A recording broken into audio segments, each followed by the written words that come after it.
Greetings and salutations to all you folks out there. It's good to be back on a Saturday, even though it is a horribly rainy and stormy Saturday. Cross your fingers. Hopefully we'll make it through the entire stream without lightning crashing and disrupting power and internet and all of that other wonderful stuff that modern society has brought to us. Also, my allergies are horrific. That is the reason why I have not put up videos in the last couple of days. So basically, I'm going to cast as long as my voice holds out. Hopefully I won't start cracking up and coughing all over the place. Let's see. It is only set to 240p as default. Yes. You need to change the settings. YouTube allows you to change the settings on the live stream. So you should be getting much more than that because I'm streaming at 1080p on 5K. Okay, let's get away from that stuff and get into this game. We're on the map Anchor. This is version 2. We're looking at an average Joe's game. It's between 700 and 1300 rank. Has some crazy stuff happening towards the end of the game. It is a little bit longer than I typically do on a Saturday cast, but I'm going to try to buzz it at a little bit higher speed, knock this thing out in about 20-25 minutes, and then we are going to play a couple rounds on this map. So let me go ahead and make sure I've got everything set correctly. Sounds like you guys can hear me, so all of that is good, and let's introduce the teams. We've got Tomaszek. He is going UEF on the north side, first land, a couple of P-Gens, mechs, and spreading out to this side.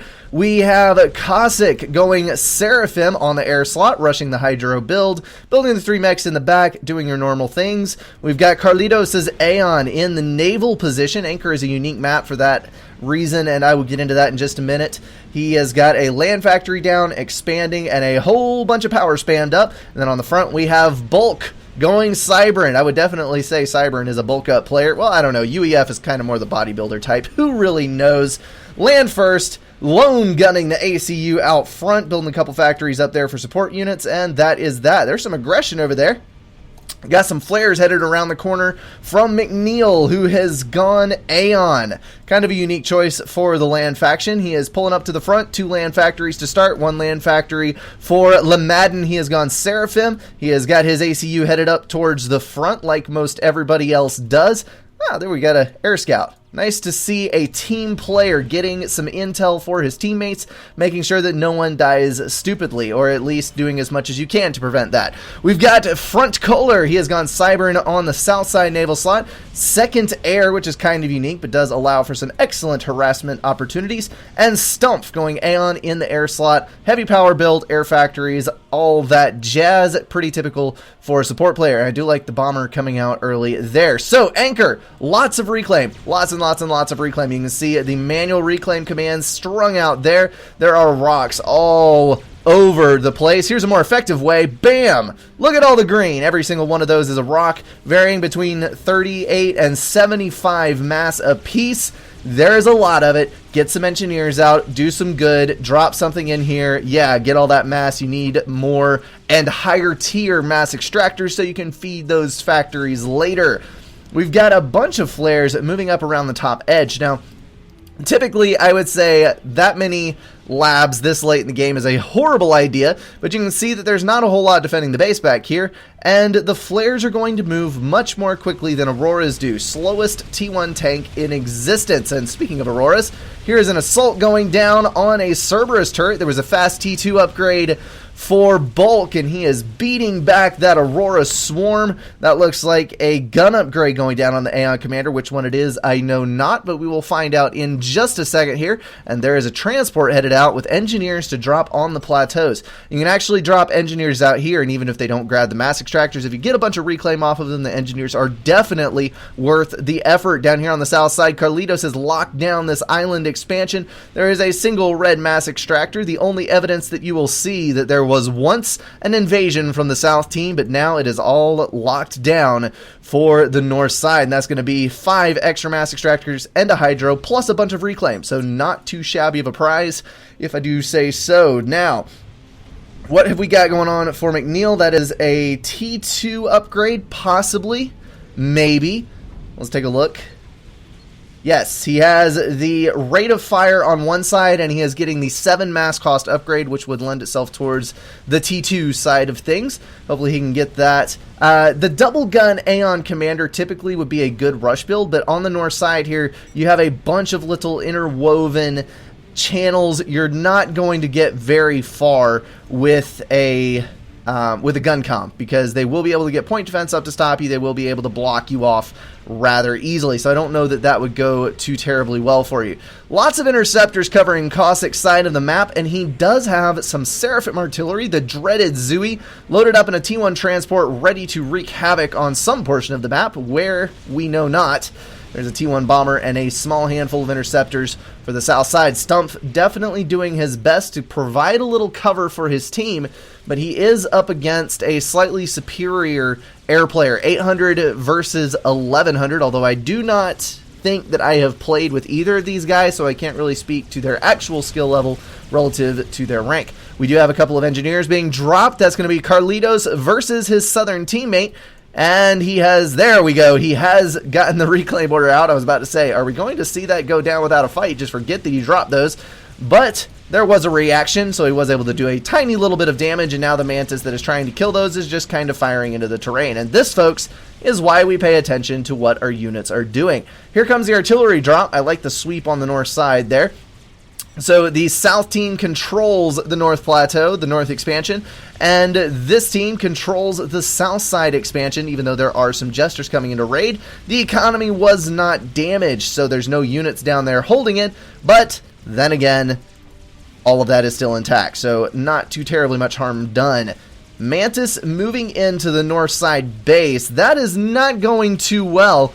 That's what you get when your opponent, who is technically a naval opponent, instead invests in land, and you did not do anything to stop him.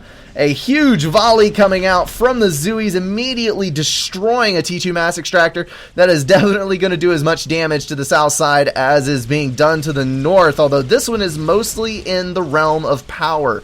And Carlitos is still on 900 income. It looks like his team is overflowing a fairly good bit, and he is heavily mass stalled, so I don't think he's going to run into any issues too soon.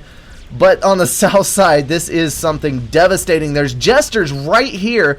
Front Kohler is just not reacting at all. I don't know if he's looking at something on the other side of the map. He was probably busy microing all of his units on the north side, paying attention to his navy, doing all of these various things that demand your attention all over the map. And when you don't pay attention to what's going on in your home base, crap like this happens. Now, the engineers are reclaiming everything that's within their reach as soon as it dies, so the mass is kind of getting shunted back into the economy, but he's still paying attention up there. The Zuis are not... Yes, there it is. Someone pinged it, and he is going after it with jesters.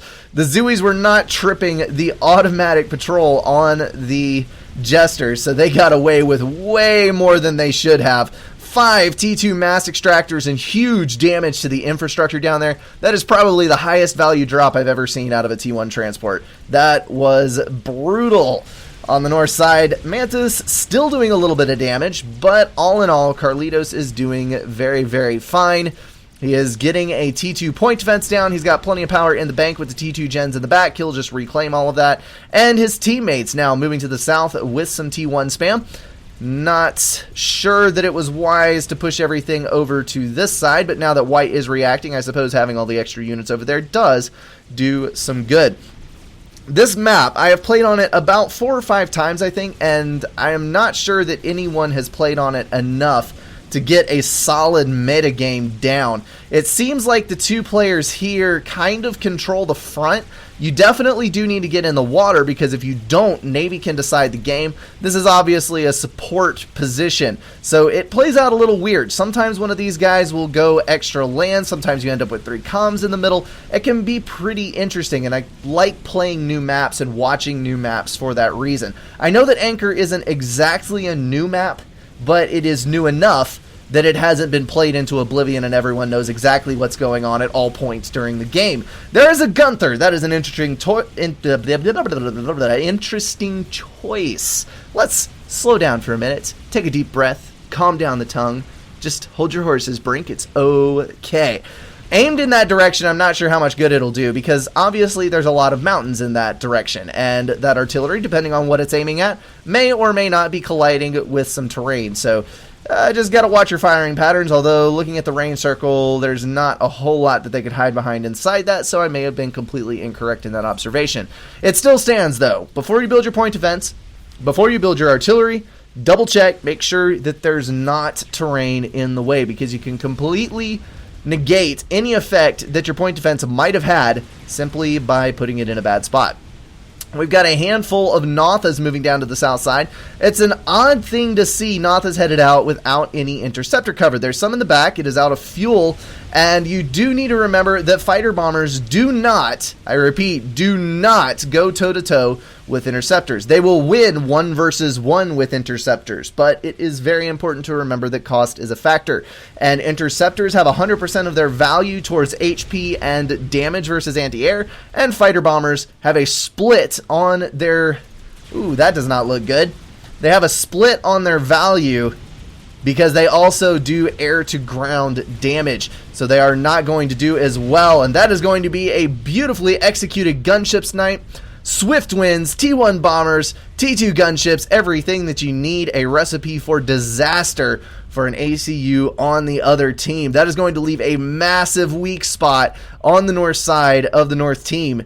Hopefully there are enough Mantis and there's enough production up here in order to take care of this invading force that's coming in. And this is also a key thing. If you do kill a player, you've got to lock down that spawn point, because there's a lot of reclaim, there's a lot of mass extractors, and the longer you can deny that to the other team, the longer you gain an upper hand in the fight. Now, if you don't advance, the other team just grabs that. That means somebody gets double eco, somebody gets all of the reclaim, and while over the course of the game it means a slight dip in the income temporarily, that huge boost from the reclaim, especially if it's a little bit later in the game, maybe not quite at 17 minutes, somebody can pull a T4 off of that, and then the focused economy that comes with a double eco player can potentially spell doom for you later on, because they're able to focus those resources better and not have two different people stalling out on two different projects instead of working together to complete one thing and throw that thing at the other team. Now on the south side, hopefully we'll see a move to T3 air relatively soon. We do have 4 T2 power generators. Yes, that would be 4 T2s. He should be able to get RAS off of that, although he does have a lot of shielding being built on his base. I'm not entirely sure why, though. It's a very weird one. We do have some more air up on the north side. Once all of those fighter bombers were eliminated, you need to keep building interceptors.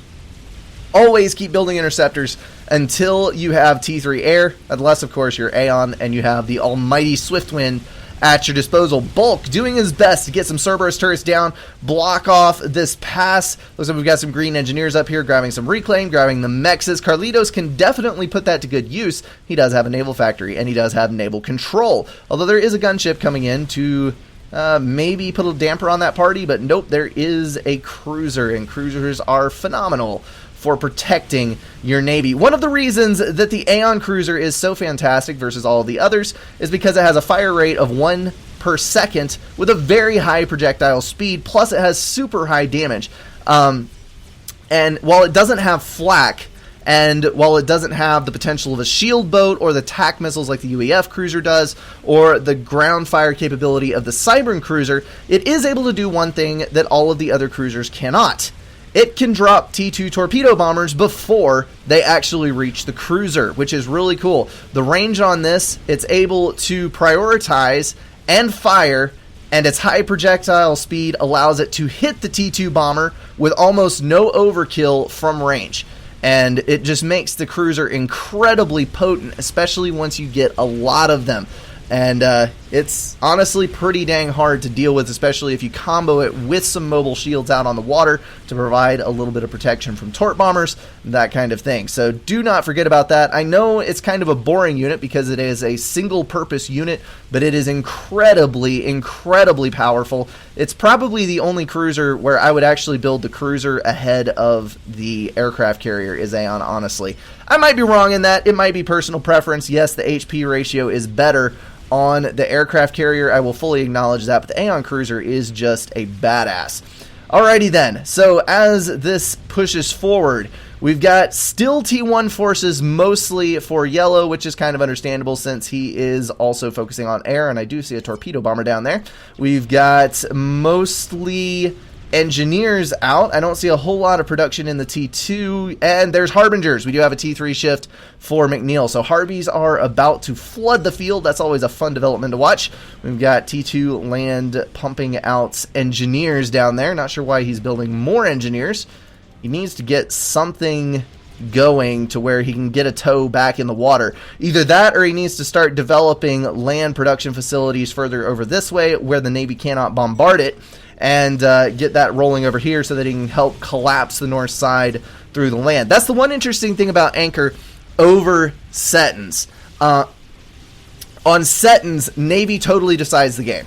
If you lose one Navy, it's very hard to win the game unless you utterly dominate the other side. If you lose both navies, you're pretty much screwed, barring a lucky teleport snipe or a nuke or already having some form of artillery, getting a Paragon up in the back, something like that. But once you lose the navies, you're pretty much screwed. On Anchor, if you lose the navies, then yes, you are in very bad shape. I imagine we're going to, yes, that T3 factory is now building a torrent. I love torrents. The Torrent will be able to hit just about the entirety of the south collection of bases, but you do have the capability to survive. Blue is relatively out of reach, and then you've got all of these mass extractors through the north side. So if you've done damage to this side, but you've lost the Navy, if you've won land and lost the Navy, and you're able to relocate some of your production and hang on to all of the mass extractors on the north side, you can actually fight a very effective match versus the north side with a total naval loss. So it's kind of another interesting dimension to this map. You're not going to be completely screwed if you lose any one of the three theaters of war. So that was a T3 upgrade on the ACU. Probably means we'll see a T4 relatively soon. Harvey's coming up on the base, but for once, Cerberus turrets actually doing their job. When you get enough Cerberus turrets working together, yeah, they can actually do some damage. One, not so much. Here comes the Yathatha. Looks like Cossack has got the first T4 out. We've got some Harbies flowing towards the front. We've got McNeil with a T2 ACU, so he's not going T3 anytime soon unless he pulls a T3 engineer out of a factory over there. We've got nothing going on here, got nothing going on there, and nothing going on for the air player either. So they've got to come up with something to deal with this chicken. And I don't know what it is going to be, but that thing is headed south, and it is tearing a new one in this pack of Ilshevas. It's the big chicken eating all the little chickens, I suppose. And he is going to just march towards the south, vetting up as he goes. And it looks like Cossack has a pretty dang firm grasp on air control. The Swift winds were a little deceptive in how much air Stump actually had. Once he lost most of the Swift winds, we can see that he's actually outnumbered about 2-1, maybe 3-1 in air count. And that is not going to end well for his team. So we have a GC being rush built. Look at all the assistance going down on that. McNeil pulling 220 income plus a little bit of reclaim, and he is just rushing the hell out of that Galactic Colossus, building it as fast as he possibly can. Now, this is probably going to be a game changer here. If that Yathatha had kept on towards the south and torn through the bases, that might have ended this game, but he has instead turned towards the north. That Galactic Colossus is going to finish just in time. The Yathatha's got enough damage to it. I don't think he'll be able to best the Galactic Colossus. He's not using superior range standing back to do damage. He's just going to walk right into it. Although, at this point, that's probably the better thing, because he'll leave the Lightning Storm right in the middle of the base. Strat Bomber's finishing it off, and there's the death damage. Lightning Storm starting up. Galactic Colossus is going to take quite a few hits to the back, and 16,000 health. Looks like the escaping point on that one. So they did defeat the Yathatha. Not going to be the end of the South team, but man, that could have gone a lot better. That's why you've got to have good intel, and you've got to make a judgment call. If you can stop the GC, well, then send the Yathatha wherever you want. If you send the Yathatha where it'll do maximum damage, a lot of times you can force them to send the GC to you. You do not want to send a half-health T4 where someone has got an almost built T4 because you are guaranteed to lose it, and now that is a tremendous mass donation handed right over to the player who can best make use of it. He's getting an upgrade on his ACU, probably rushing T3. Yes, he is. Get a little more build power on that comm, and now we'll get heavy assistance on the Galactic Colossus and probably some reclaim on this Yuthatha once he runs out of mass, although I'm sure he has quite a bit in the bank. That he does. 10,000 right up there. Okay, so that was a bit anticlimactic. Definitely not the best use of a T4 that I have ever seen. We're going to move on and see how this goes. We've got a Torrent out. Was that ship that he built first a battleship? Probably was. That looks like a battleship. I thought it was a Torrent. But now we do have a Torrent. That is, of course, the T3 missile boat, which has gargantuan range. It can probably actually reach Blue's base. I may have told you wrong on that. If it can't reach the whole thing, it can definitely reach the outskirts, because good lord, that is long range. If those missiles tracked moving targets, that would be monstrous as far as naval damage goes. That is overkill, like swatting a gnat with a sledgehammer right there. T1 mechs down to a full barrage of torrent fire. How much damage is that? I'm going to have to look that up in the unit database after this is over. Oh, man. Okay, so we've got a second Galactic Colossus out. That means I can start using the plural when referring to those units over there.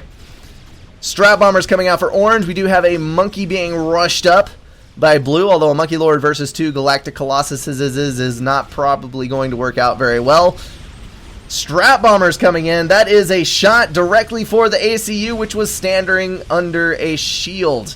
And that is not going to work out super well. He is now building shields at the furious pace that only a T3 ACU can match. Strat Bombers coming around for another pass, connecting one bomb.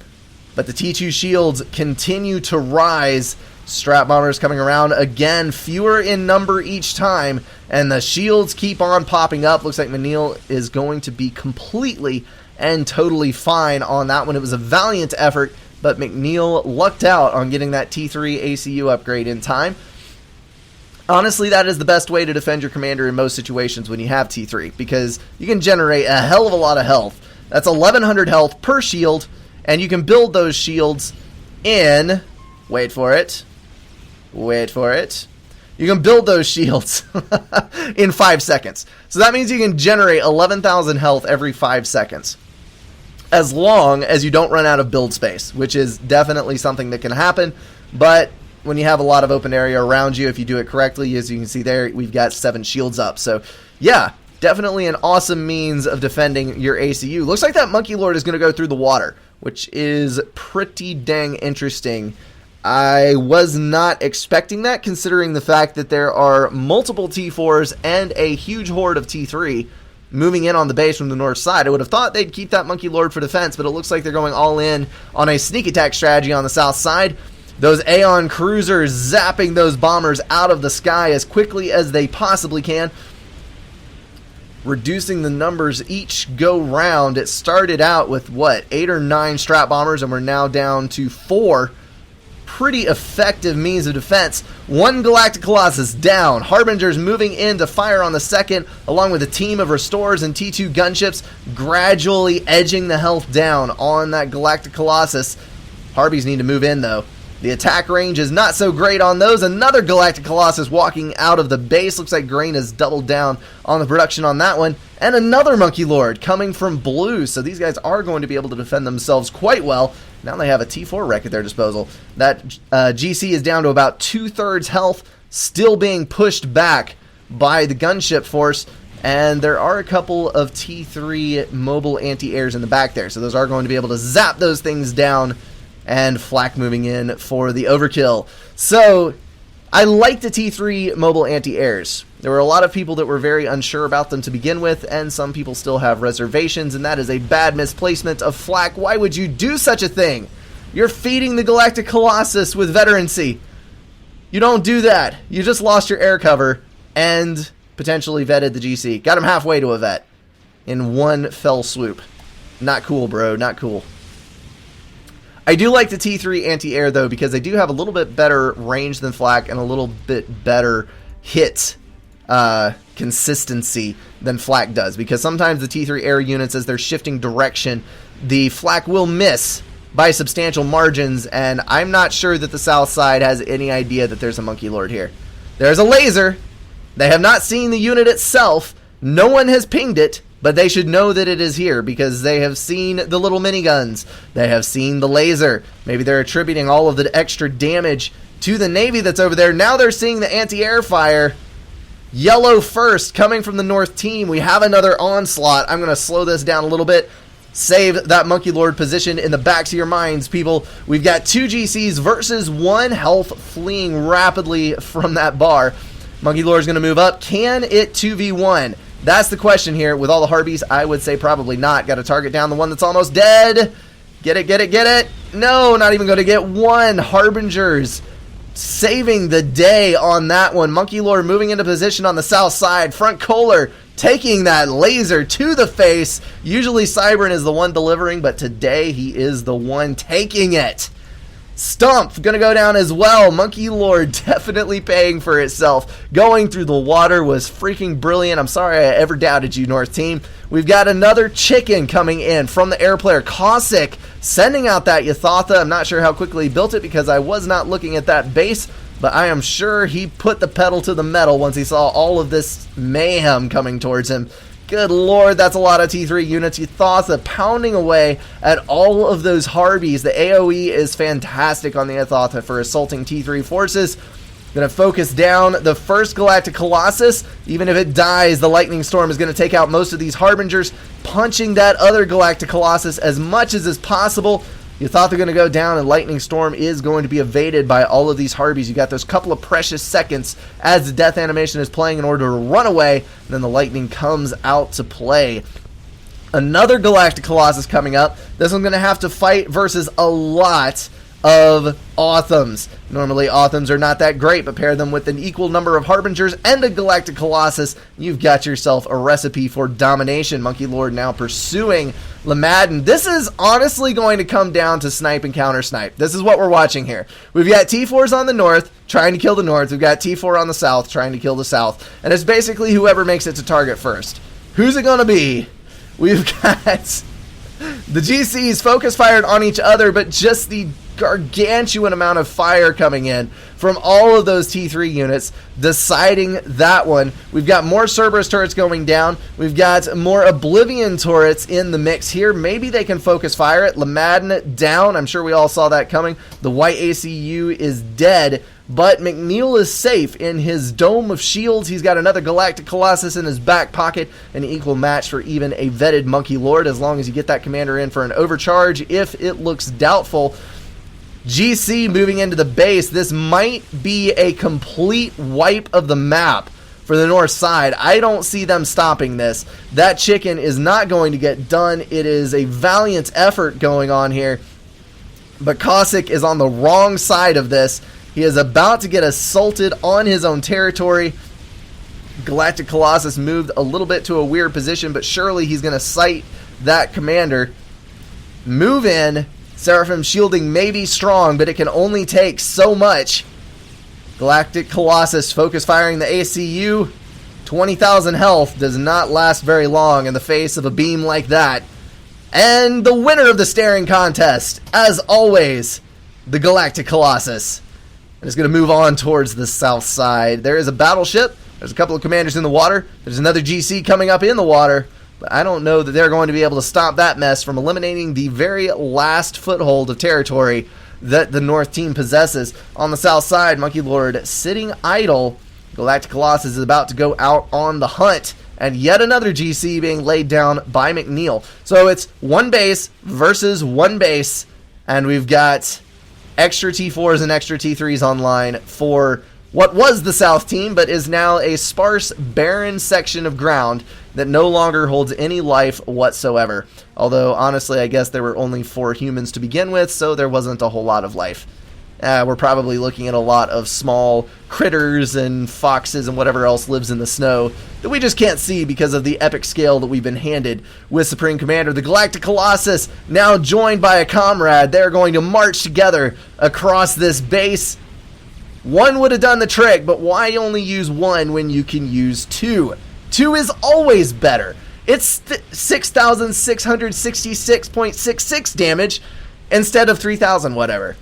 I mean, you can't get any better than that. Alright, GCs are on land. We have a fully built GC on the south side that is kind of tracing with the tractor claws, but is unable to do anything because his head is underwater. I wouldn't be able to do much if my head was underwater either, but a GC even less so, considering the fact that his main weapon is on his face. Monkey Lord in range. It's a war of the HP. Monkey Lord has more damage. GC has more HP, and I think the GC is going to clinch that one. Kind of keep one corner of our eye on those 2 dots over there in the corner. Looks like the GC is in the water there. What you gonna do? Oh, it was so close. 8,500 health. Oh well. It is done. GCs. Oh no. The torrent is raining fire on the head of that Galactic Colossus. That is a lot of firepower hitting that GC. It really is. And it's going to end up being not quite a tie. The blue is a little bit better off. Although one of them is dead, probably felled by the battleship. He is going to back out of the water, zap down that T3 HQ. And that's going to be the last production facility that the north side has. Now, they do have a GC, but the other side has more GCs. They do have naval control, but the other side is outside of the reach of Navy. So I think there is only one way that this game can go, and holy hitching hell, I'm going to back off of that because that was not an even flow of events there. I'm going to leave it on +5. It's not great, but it'll get us through. Here come the T3 Torps. This is probably going to be what clinches it. Could have built up some cruisers to protect themselves, but that HQ did die. It's not going to end well. Come on, T3 bombers. Just get a couple of Solaces saved up and we'll be able to knock this game out. Carlitos desperately trying to get another Galactic Colossus up there, but at this point, I don't think there's anything else that he can do. It is just waiting to die. Alright, I'm going to catch up on the chat while we watch this play out. I can never watch it while I am... I can never keep track of all of the chat while I'm in the middle of casting.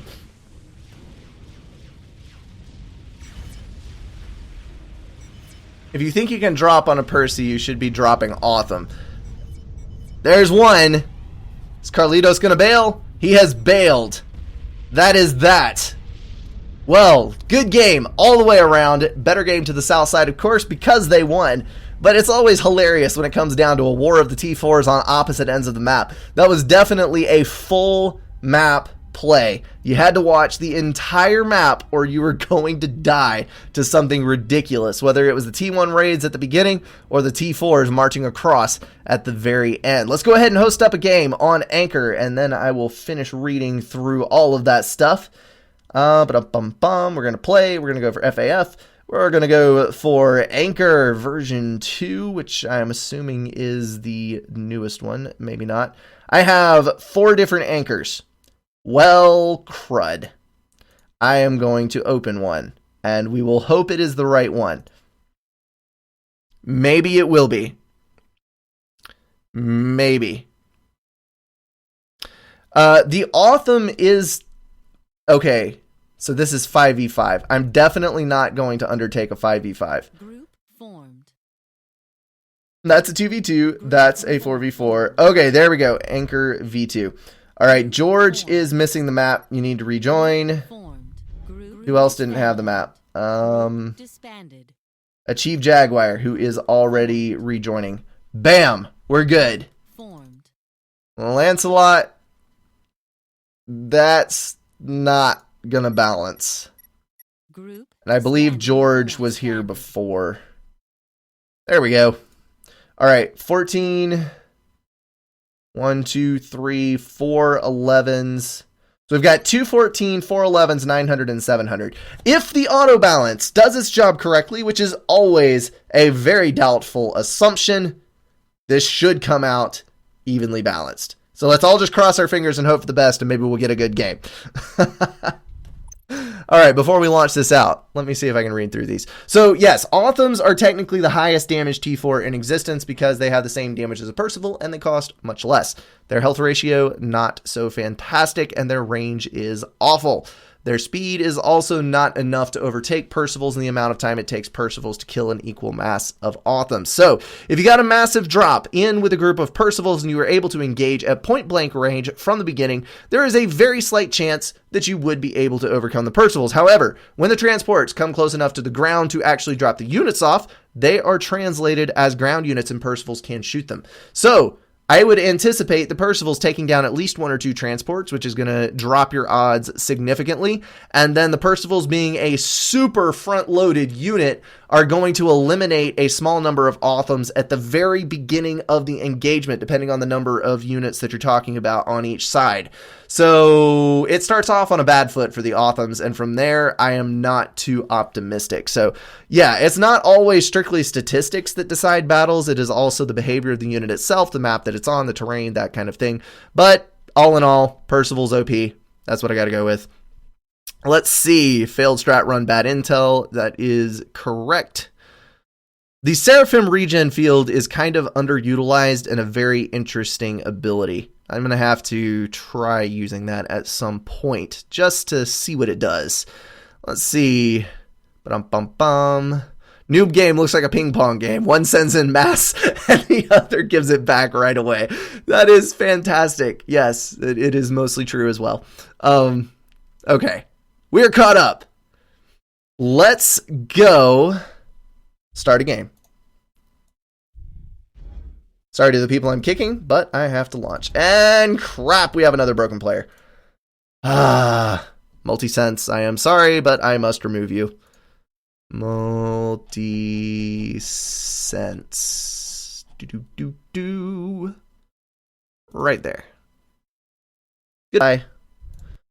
Thank you very much. Alrighty then. Let's see what we get. Crap! I forgot that I had the dual screen mod enabled. I keep forgetting to disable it. Well, just have to get in here, spawn in, get my first factory building, and then do the things. So my hydro is a very, very long ways away, which means I basically do my build without the hydro. Also, I have to keep in mind that dropping is important on this map, no matter your position, because there is so much reclaim scattered hither and yon about the map. Now, anyone on the North team, excuse me, there went the hitch in the voice. Hopefully that does not indicate bad things to come. Okay, so North side, please leave the stream, be a gentleman, do not ghost, do not gather free intel for your teammates, because that is rather unsportsmanlike. And we do not do that kind of thing around here. All right. Game crashed. Joe C. Cow. Well, looks like we're doing a rehost. Fan-freaking-tastic. My mouse does not even work over the game screen. There we go. Really gonna do this to me? Really? Come on now. Let's just get a clean game in. Let's just get a clean game in. Bring commander and task. There we go. Hey, Mr. Snow Leopard. Nice to see you around. All right. Vaults. We need UI mods. We need to disable dual screen version 5. Hopefully that will stick this time because it has not been sticking.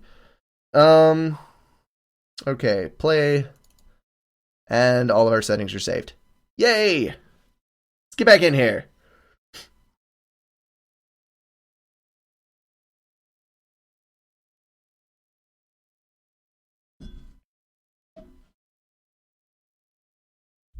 Alrighty then. Group One more time. formed. It's the wrong version of Anchor again. Group formed. How does this happen? Group formed. Group formed. Alright, Vampiric Fish is missing the map. Group Who else is missing the disbanded. map? Vampiric Fish.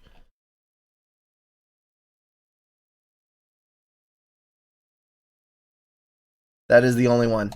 Okay.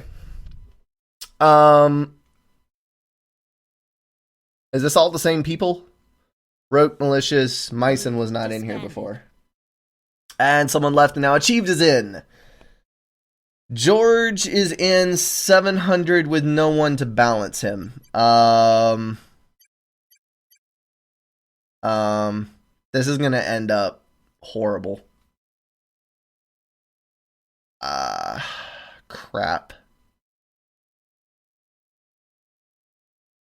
Oh well. We're just gonna run with it. It's probably gonna put Achieve Jaguar and the 700 on the same team. But hopefully the fact that half the lobby is 1100 will balance things out. I think it might work. Maybe. Yes. Hopefully. XCDXX. When you click on FAF to host a game, it has to update a million times. Well, it only has to update the once, or it should, because once it updates, then it has all of the information that it needs, and then you're good. So, yeah. All right, unbalanced, X or kick.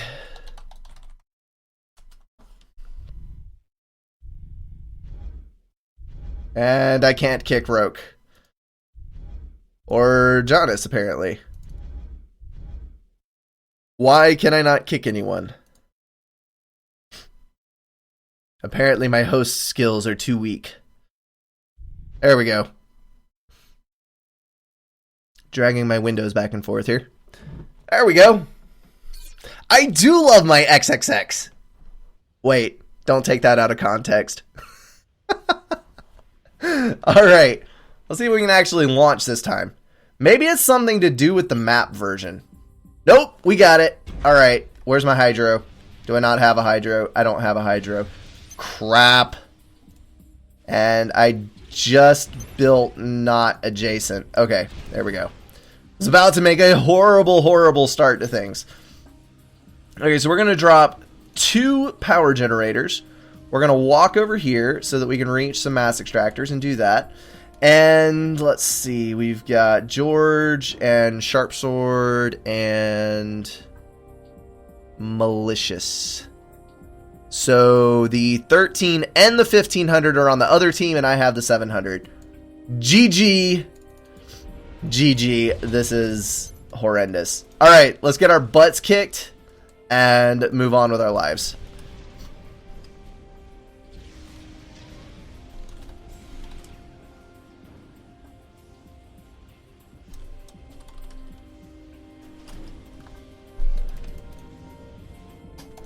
Maybe, just maybe, I've got a weak player over here and I can just spam him off the map. But knowing Achieve Jaguar, he is going to come to the rescue and I'm not going to be able to do jack squat. At least Roke isn't in here and I don't have to worry about getting sniped right off the bat. Okay, so all of that's coming in. I should probably build my own air cover. Sharp Sword, I don't know. Sharp Sword should know how to do air. I've played with him before. He should be pretty good at this. Let's go ahead and grab that as a mass extractor, and let's just go on an adventure, shall we? Let's do that. Alright, so go over here. We're going to build another 2, maybe 3 power generators? Yes. Let's go for 6 P-gens, and then we're going to go for another land factory. And I am going to run out of mass on this one. That's the problem. Let's do that. Now, there's not a specific set of wrecks in the middle, so there's not a whole lot of advantage to just throwing my ACU out into the fight immediately. That is one good thing about this map. On the other hand, I do want to have my ACU up front at some point, because there will be many combats to be had, and I need to be up there to participate. But I do want to get this other factory down first. So where is my close to home reclaim? Is it all trees? Is it really all trees? Don't do this to me.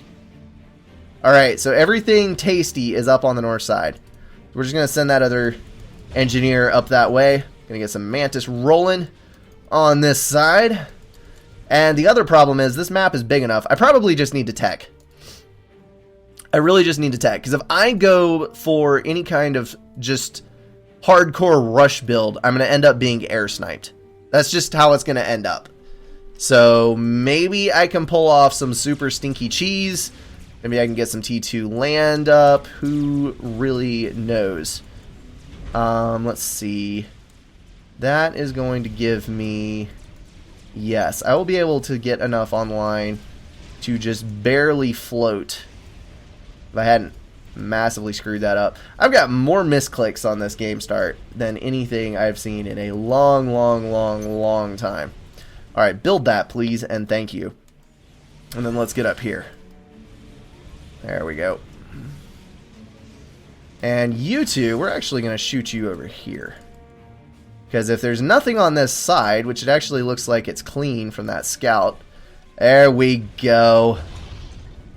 Build engineers, 100%. We're going to go for a T2 mechs upgrade. Yeah, we might actually be able to line this up. Good, good, good. Got a bomber out for malicious. Hey, that'll help out. And that's what we need to be after right there. So I'm versus unbalanced on this side. We do need to mark out all of the territory. Achieve Jaguars air. Crap. Oh, good lord. That does not bode well. We've got Meissen on Navy and Cossack on front. So I'm versus both of the 1100s on front. So it could be worse. It could actually be worse. Let's go ahead and get the other upgrade. We're going to start a very large power spam in the back here. Hopefully we will not die horrifically. Our air is doing a good job of dropping, so that's fine and dandy. I'm going to move you up here, so hopefully we can deny all of this reclaim. That is a bomber. Please kill it. Please kill it now. Please kill it with fire before it lays eggs. I would greatly appreciate this. I would like to not lose my engineers. And I would like to deny him his. Thank you very much. Alright, so all of that's working out beautifully. Our mass is doing well, so that's good. Let's throw down a land factory and then suck up all of this lovely mess here. You are going to make some engineers, and you engineers are going to reclaim all of this pile of mass that is oh so very beautiful. You guys are going to deny that. It's the entire goal. Haha, you missed. Oh wow. Jerky transport physics there. Okay, so you're going to assist there. You two are going to do that number. Have you finished yet? Almost. Well, one of you finish, and one of you go ahead and reclaim so that we can actually get this complete. And back off, that is a commander. I would rather not lose all of my Mantis to an ACU in a hopeless battle. Alright, so there's a T2 upgrade there. Get all that reclaim in check. And we should be good. Hopefully. Hopefully, hopefully. Alright, so you are going to go like that. Grab all those mass extractors. We're going to hope and pray and cross our fingers that we have enough power overflow from the team to grab this T2 upgrade, and it appears that we do. So that's good. I'm going to set down a base of operations right here and try to make myself unsnipeable, which is going to have varying degrees of success, I can already tell you. We do want to keep plenty of mobile units because we're going to want to be able to assist our teammates should the necessity arise, and it looks like, well, no, that isn't going to be a skirt, so we should be fine. Okay. Goody, goody, goody, goody. Ah, Malicious has dropped up there and is grabbing some mass extractors, so he is going to do fine for himself. No, wait a minute. Who's this? Oh, yeah, 700's on Navy versus a 1300. Ouch. Ouch. That's not going to end well. Not going to end well for us. Alright, let's go grab that little piece of reclaim there. Thank you. Thank you, George. Love me lots of power.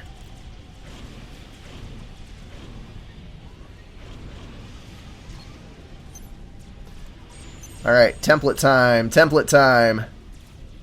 Let's get on this.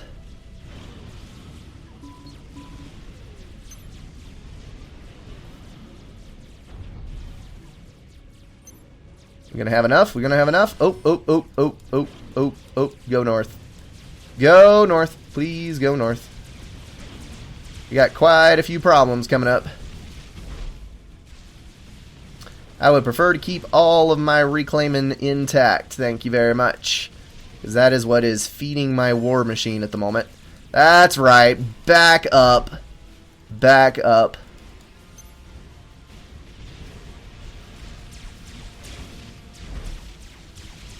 Alright, get that online. Yes, I am aware that I am massively power stalling, but we're just going to go for the best here. Hope for the best here. Oh, get out of here. Get out of here. Stupid, Medusa. There we go. Alright, let's see if we can just sneak in the back door here. Do, do, do, do, do, do, do, do, do. Alright, if we can get one Cerberus turret up and one flak up, I will be fine. I need another engineer at the front. There you are. Alright, let's try to get some of this reclaim up. That will help us out tremendously, and we are not getting in on that north side. That's for sure. So we're just going to back up, preserve our units, not expend anything that we're never going to get back. Let's build a Cerberus there and try to advance a little bit. Alright, now let's go T2. We're going to make one engineer. We're going to make 5 flak. And I do not have enough power for this. Freaking A. Alright, finish that and then go assist. And you're done, so I've got to prioritize getting something up in the back here. For sure. Hello, little units. Flee from my mighty Cerberus cannon. Let's see if we can actually take out the forward structures here. Just keep feeding my reclaim. Oh, there's a hydro. I completely forgot that there were hydros up here. Let's build a hydro. That'll help our power situation. Hey, build this thing. Think, Brink. Think, think.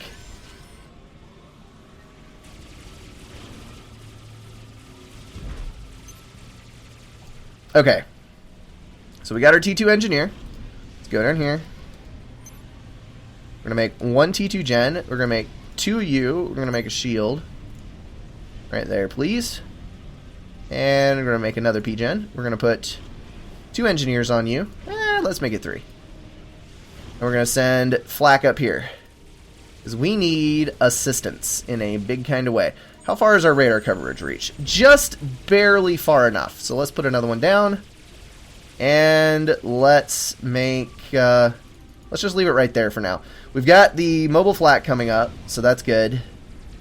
That will definitely provide some snipe protection for me. I'm going to just queue that up there. Let's grab another mass extractor upgrade on that side, and right there, and right there, because we're not building anything with the ACU, so I think we ought to be fine. Alright, all of this is good, but I don't want to overinvest in the point defense, because obviously if we do that and he goes T2 land, then he goes Viper spam, and then we lose. So I don't want to do that whole mess. So we're just going to make a T2 factory right back here, and maybe a couple of hives, a little extra build power, and we're going to move all of our Mantis over to that side. Okay. So we've got all 5 of our flak built right as of now. All of that headed up towards our commander.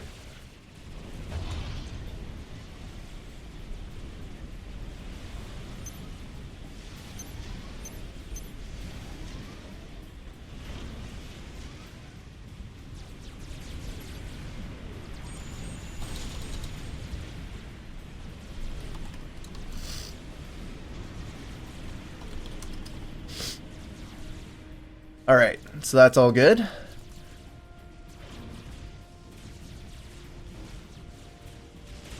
And we got our mobile flak next to the ACU, so we're good on that.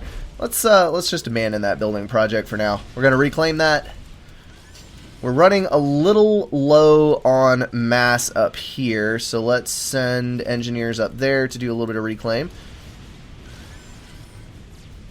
Let's reposition all of our units on this side. And what is that? I need intel. I need intel.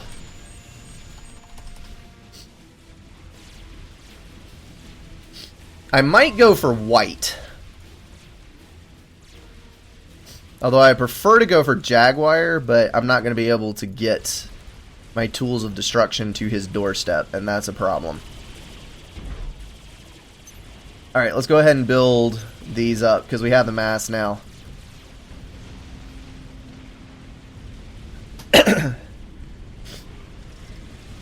Excuse me for a second, folks.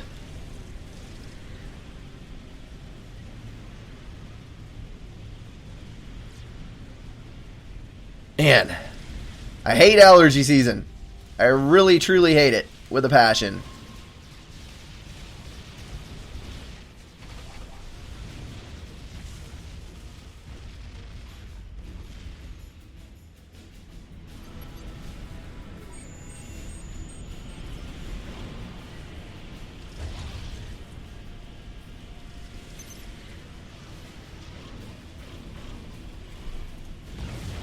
Okay. So all of this is looking pretty good so far. Our eco is coming up nicely, so that's good. Let's get you over here.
And come on. Get him, get him, get him, get him, get him, get him, get him. Oh no! No, he's gonna live! Ah, yes! Yes! Got him! Successful fire beetling. That was fantastic. Oh, that's great. That is great.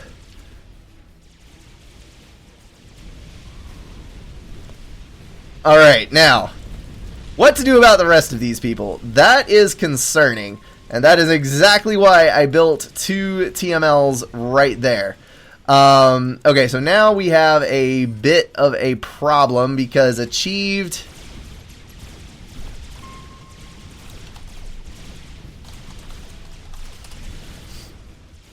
is going to be an issue for us. Let's see, get my flak back. Need to protect that comm at all costs. Let's go ahead and upgrade you to T2, and upgrade you to T2, and upgrade you to T2. Get all that good mess in. Oh, good lord, the point defense is already down. Ah! Let's see if we can bypass it.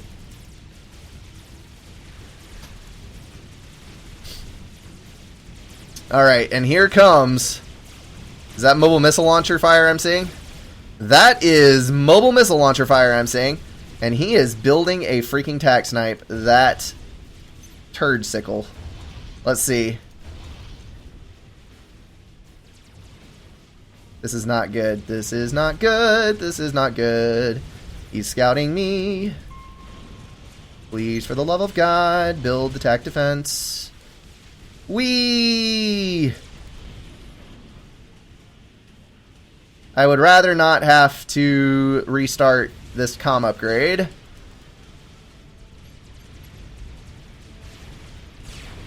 Yep, he is shooting at me, and I got tac defense just in time. Whew!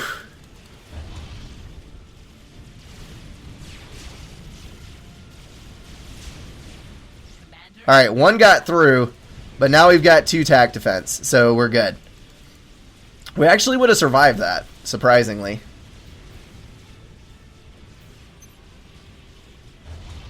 Alright, so that's all fine and dandy. We have survived, we're good, we're fantastic. Let's get a couple of SAMs up, and crap. Ah, no! This is what I was afraid of. With all of the freaking storming going on. I've not had this happen in Unbalanced just left. So apparently it's not just between me and Imbalanced.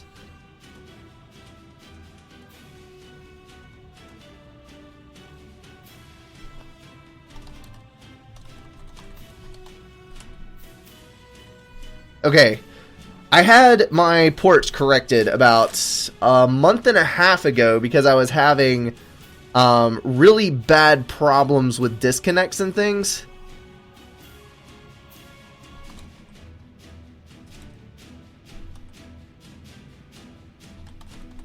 And I corrected the ports, did all that kind of stuff like you're supposed to do, and I have not had a single problem with disconnects until today, actually. And I think I am going to accredit this to the storm, because it is still raining and thundering and various and sundry other things outside, and I'm wondering if it's contributing slightly to instability.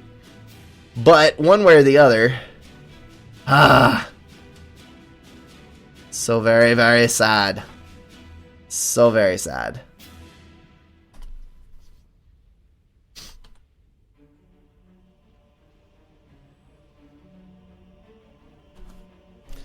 Alright, kicking Unbalanced.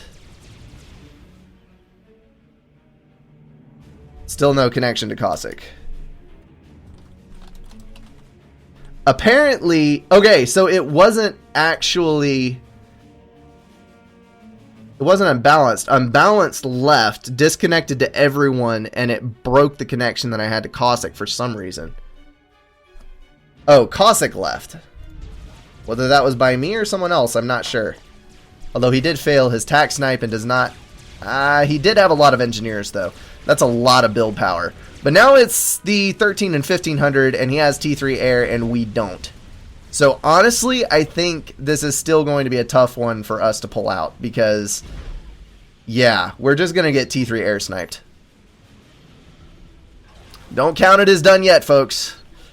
Do not start counting those chickens. Alright, we need some ecoing, because ecoing is good and fine. Now that we have SAM coverage, we're sending all of our flak over here. In anticipation of the inevitable Strat Bomber dilemma. Oh, stop that mess. Thank you. I honestly, I'm happy that I pulled off a Fire Beetle. Like, if nothing else good happens today, it's been a long time since I Fire Beetled someone, and I can be completely happy with that. So, I'm going to call it good. That's it. Oh, these shields don't even cover me. I might better move. Let's let you fellows undergo an evolution or two. Let's do that. Alright, so prep and prep and prep and prep. See what we can do here. So Navy is a total loss. That means that he is about to start ecoing and doubling down on the land battle. And we now have 4 bases of eco between 2 players, which are superior to most of the people on this team. And that legitimately worries me. Like, I'm wondering if I might better just run back home, because I'm in a dangerous spot. Although here I'm not in as much danger from Navy, so that is something to consider, I suppose. I do have 108 income, not a whole lot of reclaim. Although I can do that. So there's a little bit of reclaim over there. Is there any up here? There is some up here. But I doubt he's going to let me have it. He's probably going to bring those stupid whalers up from the back. Okay, so anything that I send out has got to have a massive, massive amount of flak with it. So I'm just going to start building flak. You need to stop building T1 engineers because that is a totally useless project now. Alright, all of you assist that. We've got 106 income with 12k in storage. All of that looks especially fine and dandy as well. Let's get a resource allocation upgrade, which is probably going to stall us all to hell, but that's okay. And then we're going to slap down an Omni. A couple of T1 power generators.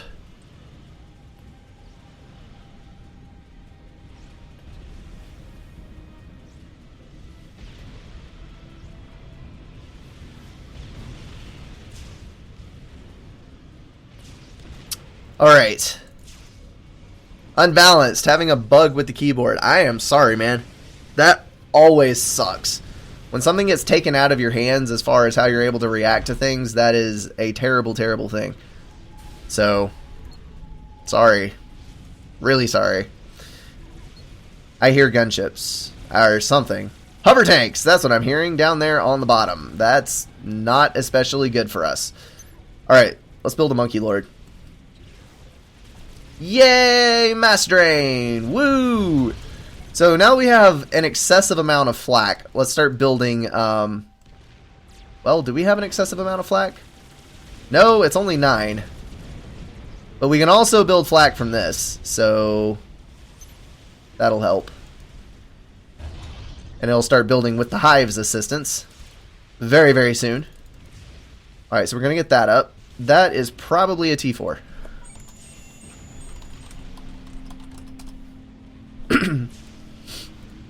Which, if he gets up a T4 before I can get... Well, I don't know. My monkey is coming along pretty quickly, honestly. If he can get a T4 up before I can get a monkey up, we're going to have a bit of a problem.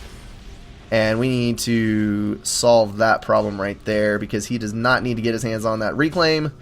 His filthy, grubby little mitts on all my tasty mass that I'm supposed to have.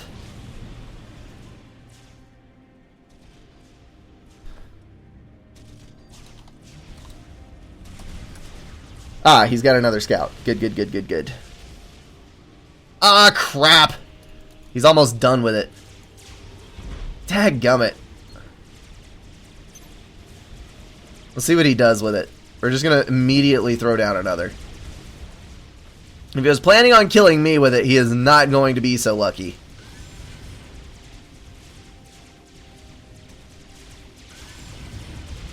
Now you may say, but Brink, why are you throwing all of these T1 units away? And I would answer that. Actually, I'm not sure, because there wasn't as much reclaim over there as I thought. I was going to answer, if there's a bunch of T2 Rex over here, and I give him a few T1 Rex in exchange for him not getting all of that mass for an extended period of time, then I actually come out the winner on that. But that did not work out quite as well as I had planned, so that's a thing. Alright, I have got so much flak now that I doubt he could hit me with an inordinate amount of gunships. So I'm just going to be very, very hopeful about this. That is a brave little transport. We'll see how he does. If he gets that, this is going to be freaking amazing. The question is, do they have Omni? Where is the other Monkey Lord? That is also the question. He has scouted it. Here come the gunships. It's not going to make it. It is not going to make it. Bye-bye, little fire beetles. Yep, there's the Monkey Lord. It was a valiant effort. It was a valiant effort. But inevitably doomed. Doomed! I totally forgot that I had all these T2 tanks down here that I was going to help my team out with. And then I just completely did not. Whee! Yay for Brink being so very helpful to his teammates that are counting on him. Isn't it just lovely? Okay, so if I can get this Monkey Lord done...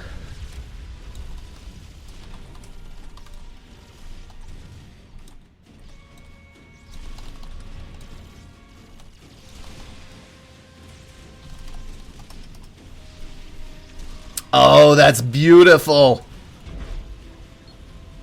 Thank you, thank you, thank you, thank you, thank you. That was like half a Monkey Lord that he just gave me. If I can get these up here, and I think I have enough air cover to do it, I might be able to take him out. If he only has one for defense, maybe it'll happen. Maybe, maybe. I'm building more flak, Marissa. I promise I'm building more flak. I already have 18.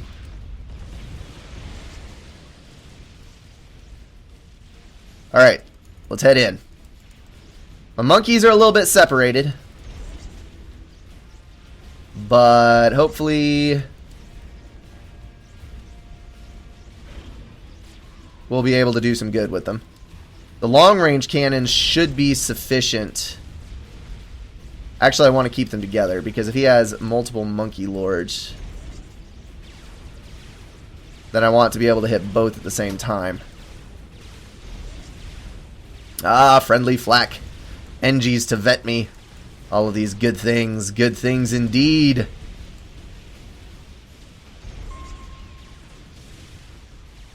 Light 'em up, up, light 'em up.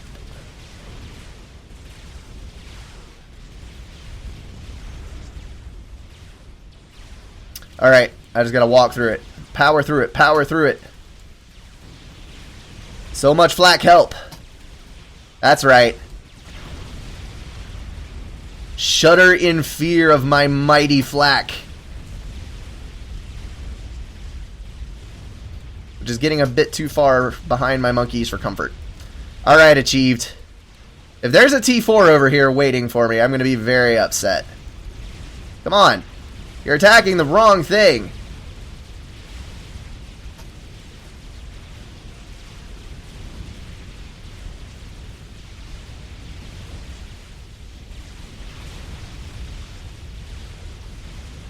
Oh, flak. No, don't walk under him.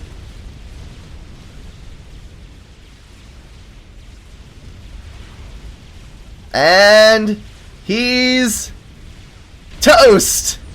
Bam! The double monkey surprise.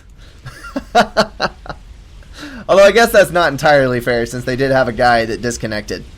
But still, satisfying feeling. Do not actually lose when balance is that bad. I am not going to make it to this ACU before he gets in the water. That is unfortunate. Yes, he does have a chicken. Look at that. Which is not even half complete, so I'm just going to walk past it. And at this point, I don't think he has any extra air. So, I'm pretty much home free. Good freaking deal.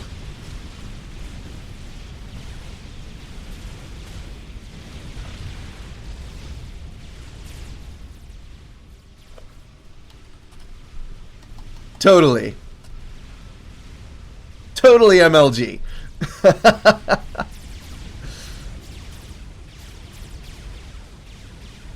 Alright, let's get that. Let's get his HQ. T3 max, T2 max. The important things in life, right? And then move forward.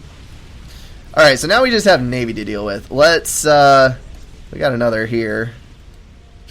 Let's see what we can do as far as killing that freaking commander. Let's build you. Well, I just walked all up in that one, didn't I?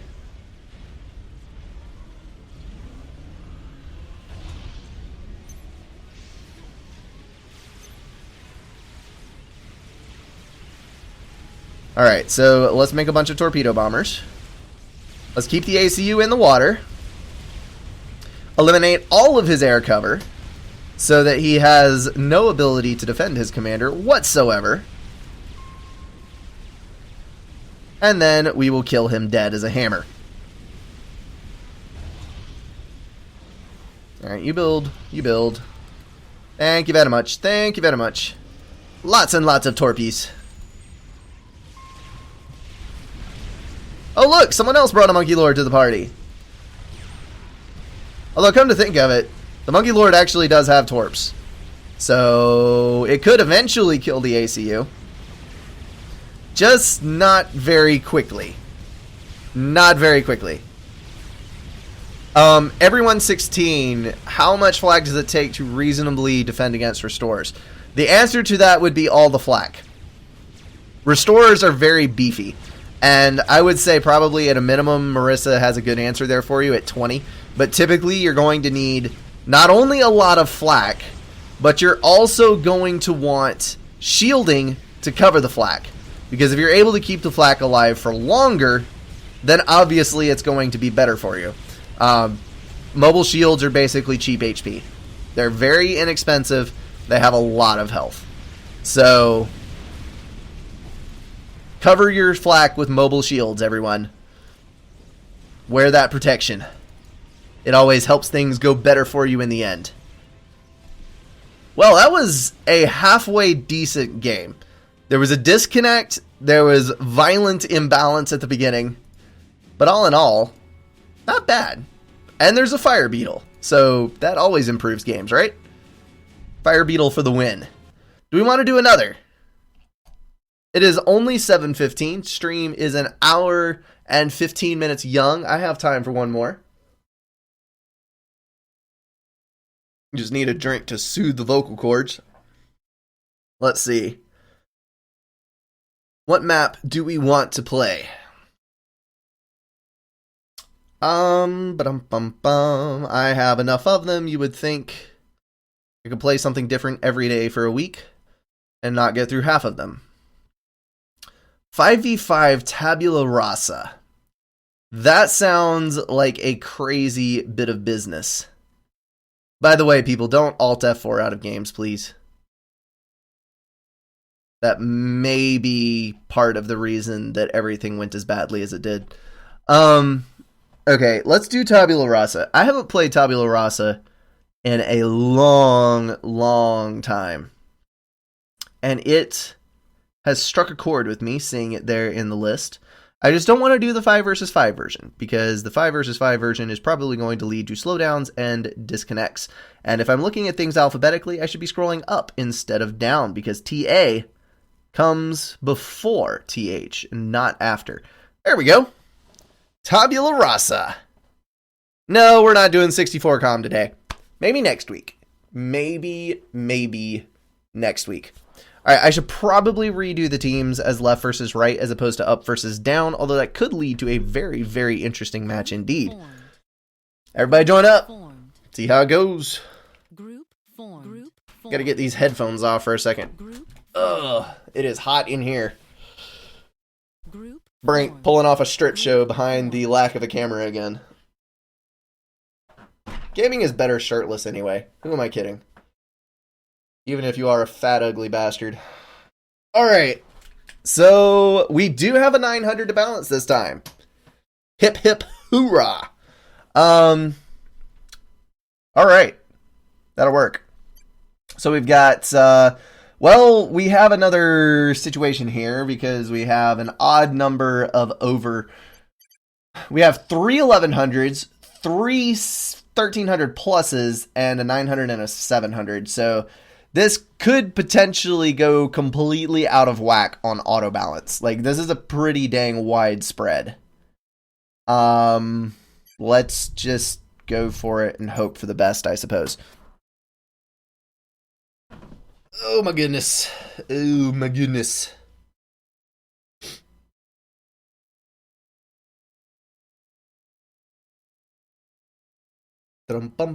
Oh, so cool thing that happened on the channel today. I'm not sure if any of you guys noticed it when you were clicking through to the live stream, but 4,000 subscribers was crossed this morning. Like, I think 9 a.m. or something like that. Pretty cool. I did not expect that when I started this. It's actually been more than 2 years ago now. Good lord, there's a lot of people joining this lobby. So, huge thanks to all the people that are supporting me and have been since the beginning. It is honestly kind of strange to think about that there's been that many people that clicked that button. And for some reason, I cannot remove these people again. So we're going to go over here. And right after I talk about how thankful I am for all of you people, I'm going to kick a few of you from my lobby. Ha ha ha. Let's see. MU Multisense. He was the guy that I couldn't kick before. Kick. There we go. Yeah, it's kind of a weird one. I wonder why the same disconnect thing has gone twice. Oh well. Not going to worry about it. Not going to worry about it. Jaguar does love his gunships, but it is a reasonable love because gunships are very lovable. They are awesome, awesome creatures, and if you take care of them, give them a good place to roost at night, they will destroy your enemies without any thought or concern for their own lives, and it is a glorious thing to behold. Alright, we need a factory, preferably without building on top of trees that I have to reclaim and walk my commander with first. That is one thing that I do not like about Tabula Rasa. The walking because of stupid trees. Alright, we're going to do that number. I'm going to send an engineer to the back. We're just going to go full on... Actually, no. We're going to go to the front. We're going to build all 3 mass extractors. We're going to send all engineers to the back, and we're going to build the ever-living hell out of power. And I moved the wrong move order. You need to go back over there. Because there is a ginormo gargantuan amount of reclaim right over here. And it is something that you absolutely must get to. And it will do you tremendous amounts of good. Who's on my north side? Myson. He should know what he is doing. On the south side we have Malicious, and then we did get the 900 everywhere 116. So all in all, a halfway decent team, I would say, putting it mildly. And I do not need to zoom in on the wrong player there. Let's go for that. I kind of built my land factory on the wrong side of things, which is a little bit frustrating. We're versus a Chief Jaguar on the other side. Alright, so assist, assist, assist, assist. I'm going to put 3 NGs on power spam. 3, count them, 3. I'm going to build all the power. I'm going to mass stall I'm building so much power. But you know what? It's necessary. It is necessary on this map. And Myson gets access to all of this reclaim too, which is completely unfair because no one should ever have access to that much reclaim unless it's me. But anyway, we'll just get over it. Okay, so I'm going to build a bunch of engineers, send them down to the front. Get some assistance up, get a higher tech HQ because I got to have some T2 NGs to get back into the base and build some TMD and all that good stuff that can protect your base from unwanted visitors. Do want to build some mobile units because there is a very large beach area here and we do need to be able to defend ourselves just in case Myson were to get overrun. And this is not off to a particularly good start because everywhere has not crossed the water yet. You got to get a foothold on the other side of this water or you pretty much automatically lose because then this person has 1, 2, 3, 4, 5, 6, 7, 8, 9, 10, 11, 12 mass extractors and you have 6. That is an excellent recipe for complete and utter total disaster. There's a lot of adjectives on, or a lot of descriptors. Is it adjectives? It's adjectives if it describes a noun. Bell has made me think way too hard about English. I should just stop. Alright, so engineer is going to move up. Where can I build on a flat space? Can you build here? You can build here! Good freaking deal. That's what I need. 2 land factories. Right there. Right there. Good deal. Good deal. Hello, Mantis. I would like to kill your face so that you cannot go up and kill all of my engineers. Let's go up here. Let's start all of you lovely creatures on a T2 upgrade. And then let's grab some mass. Heyo. Malicious is coming to steal all of my mass. Why are you coming up here? You have all of your mass down there. Because there is an ACU right here, and he is trying to assist me. Let's see. You come over here, all of you. When you're done, assist there. You go T2. And the first thing you need is an engineer. And we're going to get a lot more reclaim. And we're going to walk that way. Try to steal some from him. Hey, there's a little bit of a raid over there. What do you know?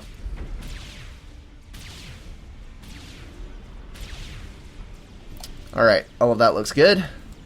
Commander under I'm attack. gonna go for nothing on that one until we get the support in just a second. Alright, so we'll grab all of that, walk back, should be good. There's more reclaim up here, of course. So Mycin and him are going to get it on, and then we got reclaim down here, and reclaim scattered all across the middle. It's good stuff, good stuff. Oh, he's just going to leave me to my own devices on all of this lovely, lovely mass. I cannot thank him enough for that. It's awesome. Freaking awesome. Where are you going? Oh, you're down. Okay, never mind. Never mind. You're fine, you're fine. I'm just going to kind of sit here and chill out till we get some mass stall. There we go, mass stall. Dink, dink, dink, dink, dink. And now we'll power stall again. But we're going to get 3 T2 mass extractors out of it. So I cannot complain in the slightest about how these events turned out. And once those get upgraded, we will drop 2 freaking more Tabula Rasa techs so quickly. It is not even funny. I see you over there. All you people stealing my mass. How is that fair? Alright, so we got a T2 up. Let's go ahead and go T2 support on you. Stop that, please, and thank you. And let's start making some nasty, nasty pillars. And pillars. Maybe I should go Riptides. Who knows? Where did my T2 engineer go? There you are. So you're going to build attack defense. And tack defense, tack defense, tack defense, tack defense. Under attack. I should probably back up. So we're just going to run. Alright, so we got all this extra build power. We got all this extra stuff going on. And now we are going to start reclaiming here. Do I have any rocks? There's some various rocks in the trees. We got plenty of power. So we're going to build an energy storage. And then go reclaiming. Alright, so you're stalled. You're not doing anything. Going to bring our pillars up to the front, make a little collection for ourselves, and then hopefully ram them where the sun don't shine in another ACU. Alright, so you're doing your thing up there. We're going to go back here and assist, and you guys are going to assist. And all of that looks fine and dandy. Let's build a mass extractor and see how long it lasts, shall we? I think that sounds like a good plan. Yay for being horribly mass stalled. Hopefully we shall not die horribly. Okay, so should I try to kill Sharpsword? That kind of seems like a good idea. The Chief Jaguar has Tech 2 Air. Oh, good lord. What are you building? Why are you upgrading? What? And you're already 10% on it. How the hell? Okay, well, I'll drink to that. Here.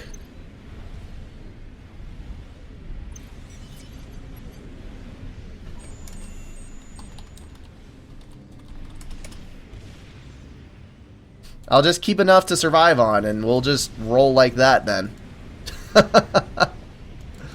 That works. Alright, what do we got? Let's go T2 on you. I'm going to back up a little bit and go for T2 myself. Because a T3 commander is definitely something that you need later on in the game. He's got 2 T1 point defense, so I doubt that's going to be any good. Let's go up here. And he looks like he is well on his way to ramming that up there. Let's start building some flak. Flak, mobile shield, tank. And 100% tanks on the other side. So I think that should work out fine. Let's see if we can just ram some pillars up the middle here. That's a point defense. That's probably a radar. That's probably a factory. There's an ACU in here somewhere. If I can skirt these infrastructure pieces, I might be able to get to the outside. What have I got over here? Oh, nope, that's commander. Does he have overcharge? He might not have overcharge. Oh, nope, he has overcharge. Okay, so let's go this way. Run away! Run away from the commander. Okay, that was a fail. Overcharge is a good way to die. Did you finish Mazer? Well, I'm just going to leave the P-Gens with him then, because, I mean, it's not like he's... It's not like I'm... Okay, I am definitely under the weather for power.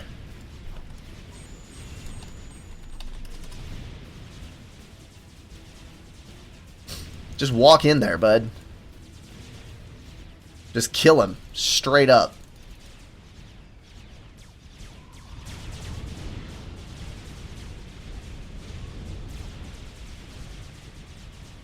Alright, we're going to give those to him. Let's go for 2 more upgrades here. He gave me my power back, so I'm looking halfway decent there. Just keep on assisting. Keep on assisting. Alright, we'll get our P-Gen up sooner or later. It's not going to be super duper healthy, but we'll be fine. Ah, Swift wins! Look at that! He saw his opponent go T2 air, and he's like, hey, I'll just go T2 air too. It'll be fine. It'll be fine.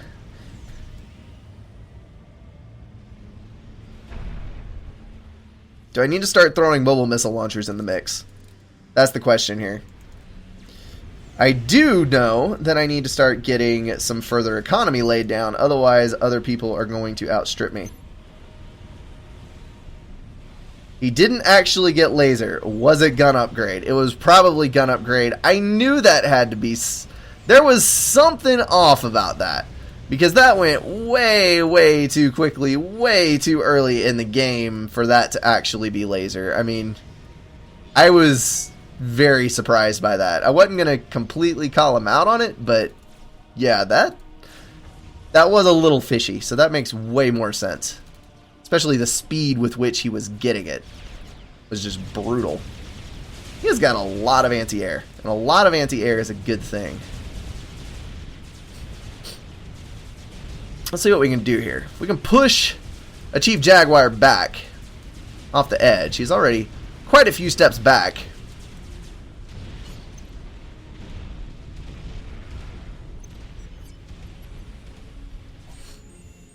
Have some pillars. Everybody loves pillars, right? I'm not going to build that second power generator. I've got plenty. Alright, so we're going to stop you. And you are going to stop as soon as that unit is out. We're just going to wait for our mass extractors to finish upgrading. Maybe we build one of these and one of these just to kind of deter any attacks that might be coming. We do have 3 mobile flaks and 3 mobile shields. So our ACU should be pretty well protected. You stop, thank you. Oh no. Crap, it was me. Ah! No! No! I did not want this. I did not want this for the team. Well, that's it.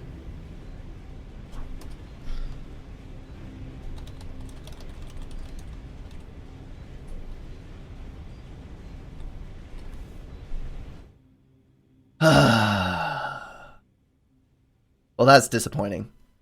Apparently, the stream was meant to be over with that last game. Because we now have a triple disconnect.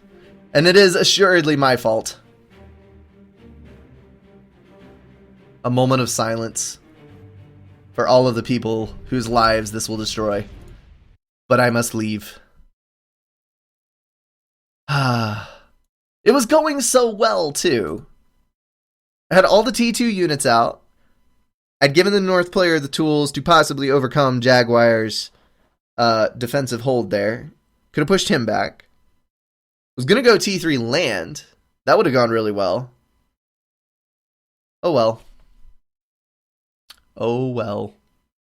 Going to have to end that one on a downer. Well, anyway guys, hopefully you enjoyed the casted game and the one that we played on Anchor. I mean, that was 2 pretty decent games, so hopefully you guys can forgive me for bailing out on this one, but I am not going to attempt another one. It's not fair to the other people in the game. When I disconnect, it is only getting rainier as I look out the window, so I have my doubts as to whether this is going to clear up or not. I think I'm just going to quit while we're not on a completely low note. As always, guys, thank you so much for watching. Thank you for supporting the channel, for supporting me personally for the last 2 years plus. I'm going to have to plan something out, some kind of party or something for the 5,000 mark. I've got a couple months to think about it, but we need to do something special for that one. But that is all I've got for today. I will see you guys in the next one.